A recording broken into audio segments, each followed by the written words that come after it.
Je ne bois pas, je ne fume pas, mais qu'est-ce que faut sucer? On n'est pas bien là à sucer des pastilles chez Jack. Hello! Hello! Pépé vient nous enfumer cet enculé de ça. J'avoue, de ouf là. J'avoue. L'aquarium d'un coup là. Comment ça va depuis 15 jours, messieurs? Je suis exténué, mes vacances étaient longues. J'ai pas dormi entre les deux enregistrements, ça va pas trop.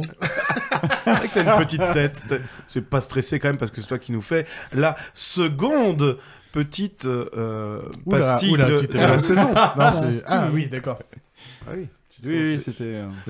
Seconde pastille la seconde. Alors, rappelons-le parce que on en est encore aux prémices de la pastille. La pastille, Nouveau concept. ça atterrira 15 jours après le dernier enregistrement. Tenez-vous bien, 15 jours avant le prochain enregistrement, ça marche. C'est fou, hein. C'est C'est complètement fou. Voilà, c'est un petit épisode court à la quinzaine dans lequel l'un d'entre nous s'empare d'un sujet qui peut être en lien ou pas avec le précédent sujet. Bon, bah la dernière fois, l'amour, on a bien fait l'amour. Là, il y a 15 jours, c'était la moustache. On a bien fait. Attends, on a pris des vidéos de ce qu'on a fait. J'ai pas fait exprès. Là, il y a 15 jours, nous C'est en simulation de temporalité quand même quoi. Nous avons parlé moustache et j'ai comme l'impression qu'il y a un peu de la moustache dans ton sujet de ce soir, mon cher Momo. Oui, parce que pendant 15 jours, vous avez pas arrêté de nous réclamer dans les commentaires oui, parlez-nous de Salvador Dali, parlez-nous de Salvador Dali. Donc, au bout d'un moment, je me suis dit, bon, bah, je vais leur parler de Salvador Dali. Est-ce que tu veux ton jingle, du coup? Que tu nous as Eh bien, si bien je préparé. veux bien mon jingle.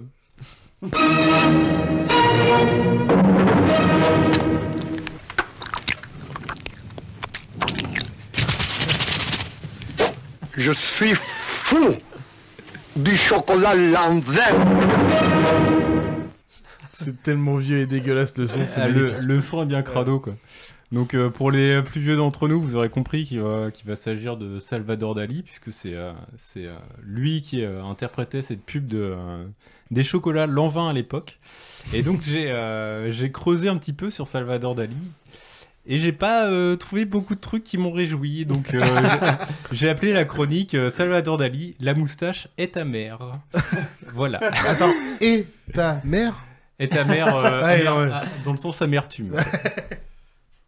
Donc je vais commencer par vous présenter Salvador Dali. Donc Salvador Dali qui est né en 1904 à Figueras, hérite du prénom. Figueras, c'est où? En Catalogne. C'est en Catalogne, en Espagne, donc. Hérite du prénom de son frère, mort 9 mois avant sa naissance, et dont il dit être la réincarnation. D'accord. On commence pas très bien. Ok. Non. Donc, la plupart des gens le connaissent pour être un peintre que tout le monde définit plus ou moins comme un génie. Et c'est le plus connu des surréalistes. C'est le courant surréaliste, un courant artistique qui rejoint en 1929 et qui décrit le monde des rêves, plus ou moins, Ok. pour faire très court. Il est principalement connu pour son tableau La persistance de la mémoire, mais tout le monde le dit comme étant les montres molles, ou les montres qui fondent. Bah, oui. Voilà, tout simplement. Oui, c'est. Donc c'est un artiste qui est essentiellement connu pour sa folie et sa fameuse moustache fine, indiquant 10h10, et dont il dit lui-même Qu'il sait conduire. eh bah non. Oui, putain, j'ai oublié ce truc-là. L'auto-école, à 10h10. Ah, 10h10, quoi. Alors, excusez-moi pour l'accent, mais j'ai beaucoup maté de trucs de Lina, et du coup, j'ai envie de prendre son accent, quoi. Comme je ne fume pas, j'ai décidé de me laisser pousser la moustache. C'est meilleur pour la santé. Cependant, j'avais toujours sur moi un étui à cigarette. Clouté de pierres précieuses. C'est Gollum, Dans lequel... non, il parlait vraiment comme ça. Dans lequel, au lieu de tabac, étaient soigneusement placées plusieurs moustaches. Putain, on se croirait dans un James Bond si les méchants étaient espagnols. met quoi. mal à l'aise. Mais c'est À bizarre. la manière d'Adolphe Menjou, je les offre poliment à mes amis. Moustache, moustache, moustache. Personne n'osait les toucher. Attends, mais juste... C'était mon test concernant l'aspect sacré des moustaches. Je croyais que t'avais fini, excuse-moi. J'ai fini ma Il citation. parlait vraiment si bien français par contre ou, Alors, il parlait très bien français, ouais. mais il insistait beaucoup sur les S. Ouais, et, c'est d'accord. Ouais, c'est un truc que j'ai vu dans l'IA. Donc je vais m'amuser à l'imiter sur toutes les citations. Vous inquiétez pas, vous allez en prendre plein les oreilles, les gars. C'est pas désagréable. Voilà, donc c'est un artiste exacerbant qui se met volontairement en scène. Et sa passion pour la moustache ne s'arrête pas exactement à lui, puisqu'il a une passion pour d'autres moustachus qui vont lui valoir une exclusion du mouvement surréaliste par André Breton. Donc André Breton, c'est le fondateur du mouvement surréaliste. Le gourou. Et donc il a une passion pour d'autres moustachus, ne serait-ce que Franco et Hitler, par exemple. Ah, des bonnes personnes. Voilà. Alors, donc je vais vous parler ici de son soutien à Franco et de son intérêt pour Adolf Hitler. Donc, Et on ne parle pas de James Franco, hein, pardon, pour les plus jeunes d'entre nous. Ah, mais t'as raison, on sait jamais. Francesco Franco, l'auteur du coup d'État en Espagne qui a mis cours à la Révolution espagnole. Exactement. C'est une belle façon. Donc, on va dire que Dali aimait bien Hitler dans le sens où il a fait plusieurs peintures d'Hitler nu. Il l'a représenté comme nourrice. D'accord. Voilà. Donc, il n'avait aucun problème avec ces choses-là. Ok. Et il l'assumait complètement.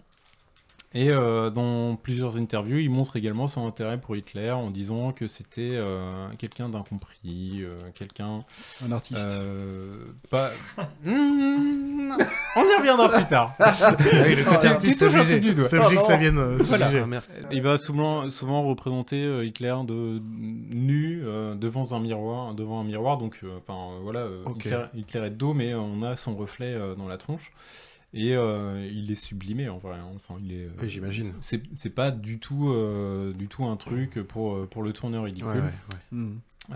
Il va déclarer sur alors France TV, donc c'est quoi, c'est l'ORTF à l'époque? Oui, Sûrement. c'est ça. Non, l'ORTF c'est la radio. Si, Mais, RTF, c'est ça. mais à l'époque, sur les chaînes de télévision françaises, puisqu'il s'exprime en français, il va quand même faire un peu l'éloge d'Hitler. Hein. Et les présentateurs de l'époque ne vont rien y trouver à redire parce que c'est le maître Dali. Juste, D'accord. alors question peut-être que tu vas me dire, je reviens plus tard, mais est-ce que ces peintures ont été utilisées en tant que propagande, du coup? Pas à ma connaissance. Pas à ta connaissance. Ok. Pas à ma connaissance, non. C'était juste pour montrer, le chef il est vraiment magnifique, genre un truc comme ça, enfin j'en sais rien, ou un truc comme ça. Bah, Ça aurait pu. Après, je vais revenir un petit peu sur l'ambiguïté si vous voulez, parce que c'était pas prévu dans la chronique, mais il y a une ambiguïté sur Dali, sur ses obédiences politiques, on va dire. Est-ce qu'il est C'est- d'accord c'est sur la compliqué. politique ou c'est juste une fascination sur la personne, c'est ça? Bah, pour Franco, c'était un vrai soutien. Pour Ouais. Hitler, c'était une fascination un peu bizarre Axel. et du coup, il le voyait vraiment comme une mamelle de la nation, quoi, Ok. le Hitler, enfin le nazisme en général. Oh quoi. merde. Ok. Donc voilà, et donc pour vous faire un historique de son exclusion du mouvement surréaliste dont il a fait partie à partir de 1929. En 1933, il peint l'énigme de Guillaume Tell, dans laquelle il représente Lénine avec une fesse molle.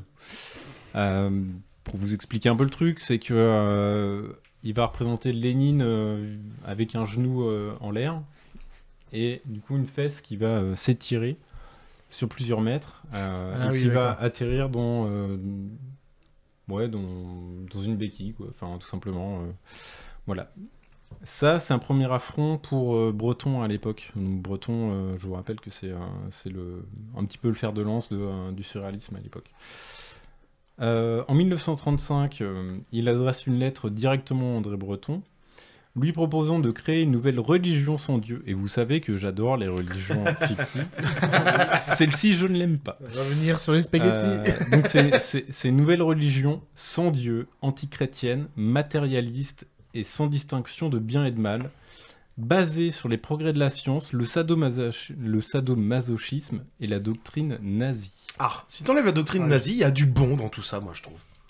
Je Bah, déconne, non, je déconne. Au pire, c'est Non, juste. parce Non, qu'on- c'est on juste n'a que pas de c'est blague, distinction de bien et de mal. C'est blague, enfin, c'est blague. enfin, il exclut toutes ces choses-là et en fait c'est vraiment un bel affront qu'il adresse à Breton à l'époque. À savoir qu'à l'époque, Hitler, Mussolini, Staline sont au pouvoir. Ouais. Donc ça plaît pas forcément à des gens qui sont... Et Breton est communiste, je crois. Ouais. Breton la est première heure, il me semble. Breton est un gros Ouais, communiste c'est de ça. la première heure, mais pas un soutien de Staline, Ah non, clairement pas. non. Lui plutôt côté Lénine, quoi. Donc ça lui pose un gros problème. Tu m'étonnes. À l'époque, Breton ne l'exclut pas encore, il va garder la lettre sous scellé pour avoir une preuve, Ok, d'accord. si jamais il doit intervenir. Pour qu'on bébé. Et en 1939, c'est l'année où Dali va être exclu, Dali affiche clairement son soutien à Franco. Ok. Et ça pose un gros problème. Donc pour Breton, c'est suffisant pour l'exclure définitivement du mouvement. Il a même pas besoin de sortir la lettre. En fait, la lettre a été découverte il y a 4-5 ans, un truc comme ça. Enfin, il y a pas si longtemps que ça. Alors, juste ma culture historique est nulle. Franco, il est marqué comme Extrême communiste, droite. extrême droite, extrême droite, ouais, extrême droite. ouais, je sais. En Je fait, savais plus. j'ai- Il a les communistes contre lui, d'ailleurs.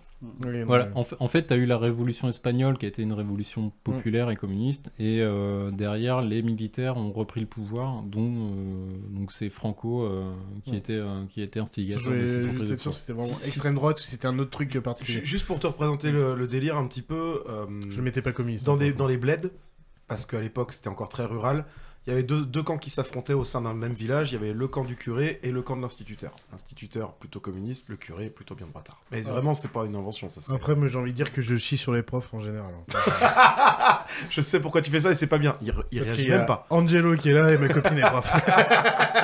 C'est moche. C'est de la gratuité.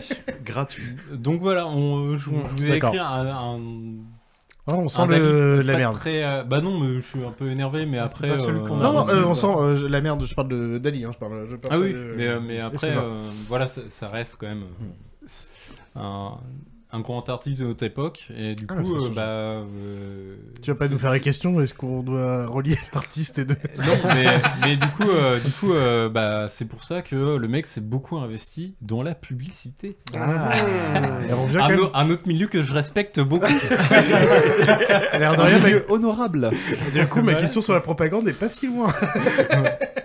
Non, mais du coup, Salvador Dali s'est beaucoup impliqué dans la publicité, et du coup, je vais refaire une citation de lui avec un accent pourri. Et je suis désolé, mais j'essaie pas d'imiter un espagnol, hein, j'essaie d'imiter Salvador Dali sur... Qui parle en français. Qui parle Heureusement en qu'il français. était pas cambodgien ou camerounais. Ah non, mais attends, je considère la télévision, le cinéma, la presse, le journalisme comme le plus grand moyen d'affaiblissement et de crétinisation des foules. Mais j'adore les utiliser parce que du point de vue pratique, après, il y a plus de gens qui courent après Dali et les tableaux se vendent plus cher. Ça y est, je sais Ah, d'où. vache.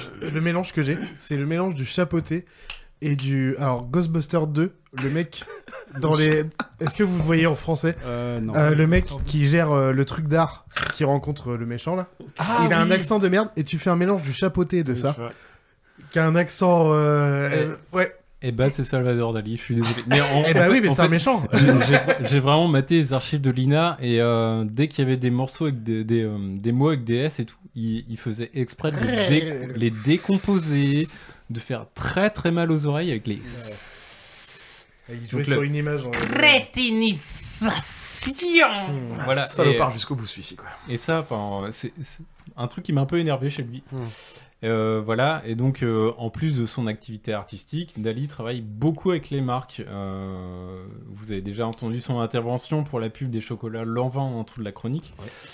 On lui doit également le logo Chupa Chups, voilà, qui est très bien hein, d'ailleurs au demeurant. Ouais. Mais c'est lui qui l'a inventé, qui a, Ouais, qui c'est a vrai, eu- je me rappelle qui a de eu ça, l'idée ouais. de le mettre au-dessus de la sucette. D'ailleurs, les sucettes n'existaient pas à l'époque en fait. Il y avait pas les Pierrot gourmands déjà à l'époque? Non, c'est Choupa Choups Non, qui invente non. la sucette? Bah apparemment oui, parce Ok. que du coup apparemment a priori c'était que des bonbons et du coup ils ont eu l'idée de les Mettre foutre un bâton dessus, sur un quoi. bâton pour pas que les gosses se salissent les doigts. Bon bref, admettons.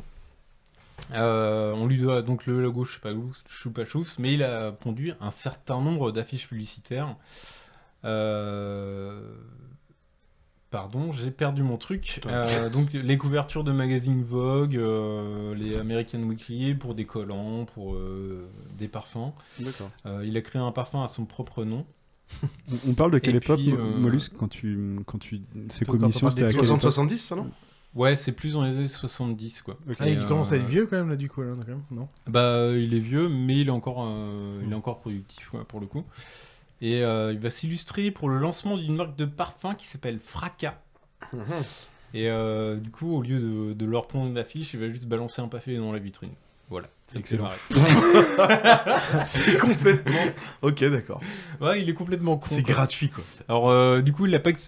Moi, j'ai deux versions. C'est que, en gros, il aurait juste balancé un pavé dans la vitrine. On va dire, eh ben voilà, se faire un fracas. Vous avez ce que vous voulez. Quoi. Et il y a une autre version, c'est qu'il a bossé toute une nuit sur leur vitrine à faire un truc jour et nuit. Et que le lendemain, quand il est arrivé, ils lui ont dit, bah non, en fait, c'est trop barré ce que t'as fait, quoi. Donc, en gros, ils lui ont dit, bah non, on a tout enlevé. Et quand lui est arrivé, il a fait bah vas-y, moi je rentre dans le magasin et puis je défonce tout quoi. Bon, Ok. bref, Les deux correspondent au personnage, finalement. ouais, dans l'un comme dans l'autre, ça justifie pas forcément la bonne démarche du personnage. Donc c'est un mec qui aimait tellement la publicité et se faire du pognon surtout que il va récolter le surnom Davida Dollars. Ah ouais, quand même. C'est un anagramme de Salvador Dali. Oui. D'accord. Dollars. Ah, c'est pas un truc avec Avida Turner? C'est pas du tout le même truc. Non. Et selon vous, qui a trouvé ce surnom? Alors, pas Emmanuel Macron, je pense pas du coup. Non. Attends. Attendez, quelle année? 60, 70, non? On est un peu Picasso. plus tard. Ouais, j'aurais bien dit Picasso. Picasso. ouais. Ah, c'est pas mal Picasso en vrai. Bah non, c'est breton, on imite toujours. Ah bah oui. Ah putain, Les des mecs cons, pouvaient pas se blairer. Donc, Picasso, il devait pas beaucoup l'aimer non plus, hein, parce que c'est quand même pas la même chose.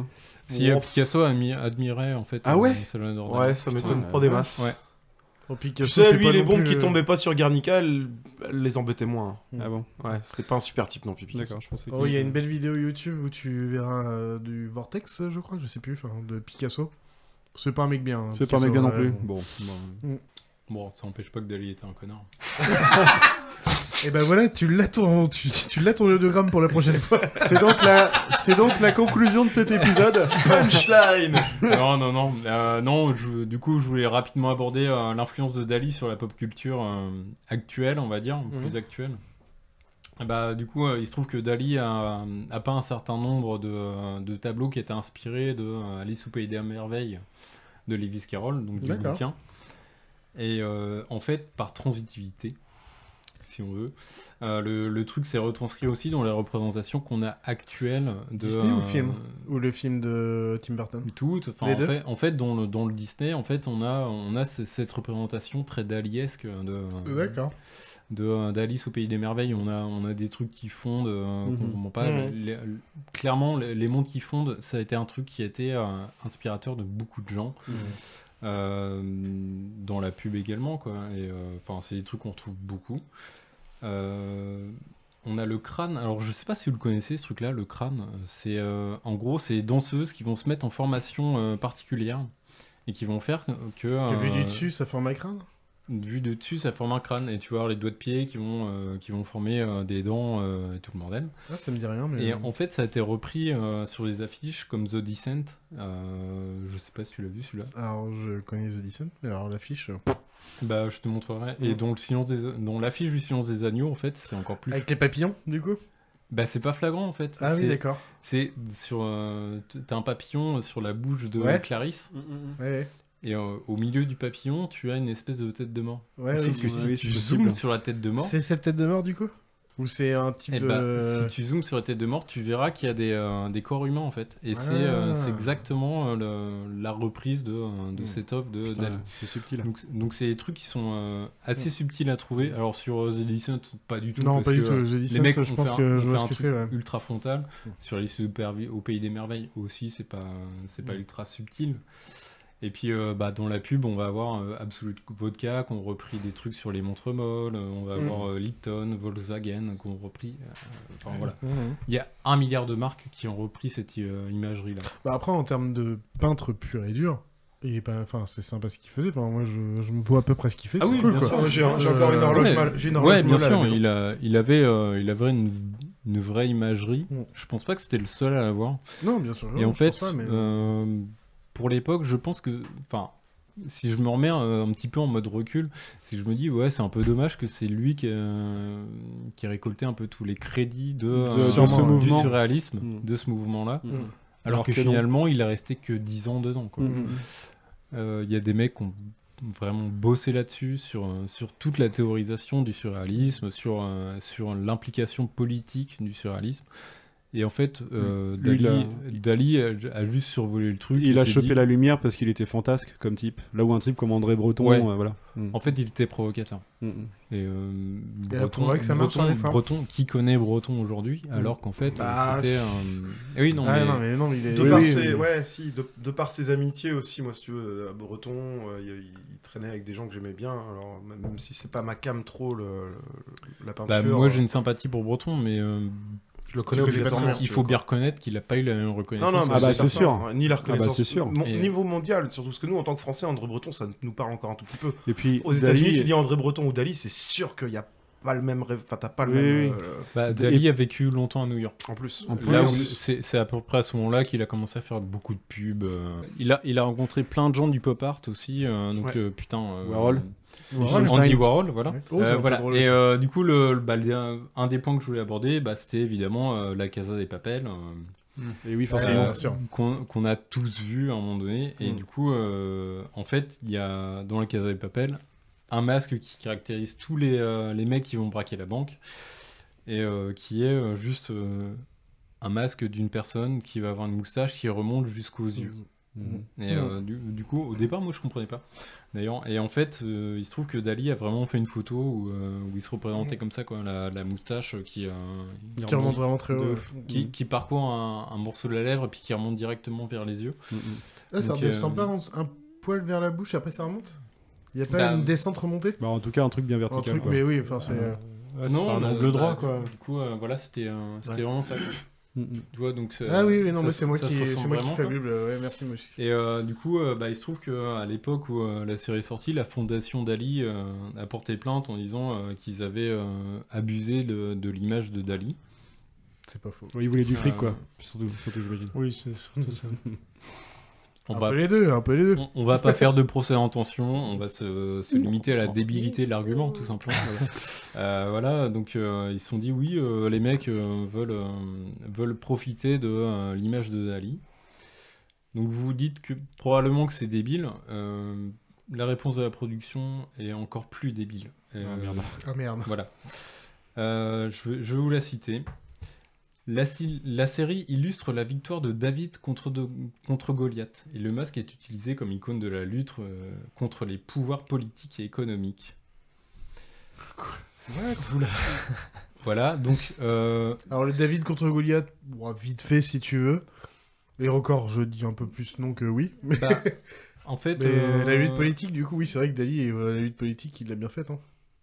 En fait, Dali, c'était un anti-révolutionnaire, c'était un anti-démocrate. Donc ces mecs-là, en sortant cet argument-là, montrent juste qu'ils ne savent même pas à qui ils s'adressent. Peut-être que les producteurs de la Casa des Papel sont anti-démocrates et anti-révolutionnaires. Non, mais c'est débile, en fait. C'est juste mais je suis d'accord avec toi, c'est débile. Et l'argument absolu, c'est ça fait de la pub à Dali. Là tu fais Dali a pas besoin de pub et surtout en fait tu fais pas de la pub à quelqu'un en lui volant son travail, donc allez vous faire enculer les gars. Deuxième audiogramme. Que vous soyez les producteurs de la Casa des Papel ou les gens de la fondation Dali, vous êtes tous des gros cons, voilà. Je vous méprise. Ça ressemble à un coup de gueule comme les autres. Ah, c'est magnifique. Voilà, splendide. Quelle fin de chronique magnifique. C'est pas une fin de chronique, parce que j'ai des anecdotes en plus sur sa moustache. Et on les veut. Alors, les anecdotes sur sa moustache. Les anecdotes. Est-ce que vous saviez comment Dali entretenait sa moustache? Avec de la graisse, du pento, avec de la laque, avec du sperme. Parce que d'autres personne l'ose. Alors, il y a une légende qui circule sur le sperme de crapaud, mais c'est faux. En fait, il mangeait des dattes. Et une fois qu'il a les doigts bien sucrés grâce aux dattes, il se faisait les moustaches avec. En vrai, non mais attends, ça pourrit toute la journée, quoi. C'est du sucre. Bah oui, mais apparemment c'est une recette hindoue, quoi. Je suis désolé. Arrête un peu, hein, mec. T'as déjà vu un pote revenir d'Inde et te dire j'ai pas eu la chiasse, toi? Avoir la chasse de la moustache, Ça- en plus, c'est chiant. Ça te dit- La chasse de la moustache. Bah, il dit c'est une recette indienne. Bah, C'est le nouveau dis- livre de Pedro, la chasse de la moustache. Deuxième anecdote, Dali a été exhumé 28 ans après sa mort, donc en 2017, je crois. Les moustaches étaient intactes. Ça me Si je parle, dis pas de cette conneries. anecdote. Du coup, il a été exhumé à la demande de Pilar Abed, donc une voyante qui était née dans le même village que lui, et qui demandait un test ADN. Il se trouve que quand il a été exhumé, ses moustaches étaient intactes. Et voilà, tout le monde a été très content, à part Pilar Abed, dont le test ADN a prouvé qu'elle n'était pas la fille de Dali, et que tout le monde a défoncé. Et Voilà. Qui n'a pas pris le pognon qu'elle comptait prendre. Exactement. Voilà. Et ma petite anecdote préférée, il a vendu un poil de moustache. 12 000 euros. Oh, Vas-y, devinez le prix. 1 million. Juste Attends, on parle en attends. quoi? On parle en Alors, pesetas, en dollars? Question. Alors déjà, on est en quel... oui, oui. En quelle année et quelle devise? Voilà. Alors, j'ai pas l'année, c'est en dollars. C'est en C'est en dollars. dollars. Bon, allez, 1 million. Parce que 50 000 $. Ça a été Non. vendu où il l'a vendu. C'est lui qui l'a Alors, vendu. j'ai pas Il le était en vie. J'ai la personne à qui il l'a vendu. Ah oui, donc J'ai c'est pas, pas le lui. lieu, mais je vais D'accord. dire les États-Unis. Allez, 50 000. 250 000. Moins que ça, quand même. Ah, d'accord. Plus que 50? Moins. Ah, Ok, bah Allez, alors, dis 25. 25 000. 20 000. Moins encore, quand même. Ah 10 bah, 000. 10 000. On s'est enflammé. On est sur 10 000 $. 10 001. Trop cher. Non, 1002. non, 10 000 Ok, 10 000, ok. Non, à je- qui? Mais à qui? Donald Trump. Oh, attends, ça doit être Wesley Snipes, parce qu'on en a C'est parlé au priceless, dernier c'est épisode. priceless. George Bush Senior. C'est un Américain? Oui. C'est Kennedy. Ah, c'est mi-chemin, c'est mi-chemin. là, Michelin. tu- Merde, Michelin entre Michelin, quoi et hein. quoi Michelin. C'est mi-chemin. ouais. C'est mi-figue, mi-raisin. Attends. Non, mais c'est un mi-américain, américain. mi... Arnold Schwarzenegger. Elon Musk. Non, ils ont pas été contemporains. Non, C'est ils ont quelqu'un pas qui habite aux États-Unis, c'est ça, mais qui était pas américain à l'origine. Ouais, c'est ça. Acteur? Pas acteur, bah, pas que ça. Kennedy, Roosevelt, enfin Kennedy. Putain, j'ai Reagan. tellement- Ouais, je vais Reagan, vous- merci, c'est Reagan que je cherchais. Ah, C'est pas vrai, Reagan. c'est pas possible qu'ils aient été présidents sans être nés aux États-Unis. En vrai, vous allez pas Ouais. trouver, les gars. Quoi. Bon, allez, vas-y. Vas-y, on voit. Donc, je vous lis la citation. Ok. Toute sa vie, Dali n'a pu résister quand on agitait un gros chèque sous ses yeux. Un jour, il a même vendu un poil de sa moustache à Yoko Ono. Oh Ah, mais forcément. Mais oui, mais elle Mais était oui. tarée. Attention, Forcément. enfin presque. Il pensait que c'était une sorcière et craignait qu'elle lui jette un sort. Alors il m'a envoyé cueillir une herbe séchée et l'a placée dans un joli coffret. Putain, le connard. L'autre andouille a payé 10 000 $. Dali aimait bien escroquer les gens. En même Qui est-ce qui temps, lit ça Qui est-ce qui lit ça c'est- Putain, j'ai même plus le nom. C'est une actrice française. Ah, Amanda Lear. Amanda C'était- Lear. c'était Amanda une Lear qui a été, muse. a été sa muse pendant Sa des muse, années. Et ben, c'est Amanda Lear qui Ouais. déclarait ça il y a quelques Amanda Lear a années. été la muse Attends, de Amanda Dead. Lear a Ah été oui. sa muse pendant des Ça a années. été sa muse Ouais. pendant des années avec plein d'autres nanas. Mais aussi. il a plein de rapports avec. Il avait un harem, lui. Il avait un. Et ça me fait penser d'ailleurs à un mème qui me fait beaucoup rire où tu vois un mec qui dit bonjour madame à Amanda Lear et t'as Amanda Lear qui lui répond déjà tu m'appelles monsieur. Voilà, Ok. Ah oui, mais c'est Amanda Lear. c'est Amanda Et Lear. ben, en merci, tout oui. cas, ça ternit, enfin, ça nuance vachement la vision que j'avais de ce type-là, moi. Ouais. Ah bah oui, moi aussi, je voulais pas faire cette chronique. Hein. Ah ouais, Non, je pensais en que vrai, c'était en un vrai, type- En fait, non, en en fait vrai, c'est une super chronique intéressante. que j'ai Oui. aimé faire, j'ai beaucoup appris. Ouais, pareil. Mais en du fait, coup. ça m'a pourri l'image Bah ouais. d'un mec que je pouvais admirer. en Moi, je fait. pensais comme qu'il quoi. était inoffensif, ce mec-là. Je pensais pas que c'était un connard. Ouais, fini, comme quoi, tu vois, quand on aime vraiment une œuvre et quelque chose et tout, c'est vraiment un double tranchant de vouloir aller gratter derrière, quoi. Oui, oui, Si c'est on ça. veut pas se défoncer un truc qu'on aime, parfois faut pas trop chercher, et en même temps, si on veut pas dire de conneries et si on veut pouvoir en parler en société, bah, c'est bien Oui, de savoir de quoi on et parle. surtout, je suis pas du genre à dire oui, il faut distinguer l'homme de l'artiste. Bah non, c'est pas, non, ça un c'est vrai truc- que c'est pas ton genre. C'est un argument qui m'énerve beaucoup. Donc non, en Bah fait, non. je vais garder en tête que Dali était un nazi, chien. un facho, enfin Ouais, un bah facho oui. tout simplement. Bah quoi. oui, oui. Donc je vais absolument pas l'oublier et voilà, ça Faut appeler un m'empêchera pas chat un d'aller chat. admirer Non, mais, ses œuvres, mais je vais pas dire ah bah oui mais faut oublier. Voilà, c'est plutôt que ça me permette de les regarder sous un autre prisme et de me dire ah ok, peut-être que quand il a peint ça. Et comprendre l'artiste, voilà, aussi comprendre ce qu'il a fait aussi. Quand il a peint Guernica, par exemple. Bien joué, bravo. Le mec, il connaît rien. Merci, Moïse. Et ciao les gens, non? Allez, ciao, ciao, ciao. dans 15 jours. Ciao. Bisous. Travail terminé. Houston, on a un problème.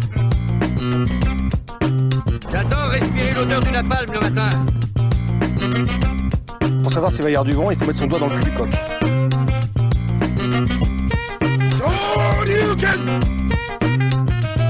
J'aime me battre.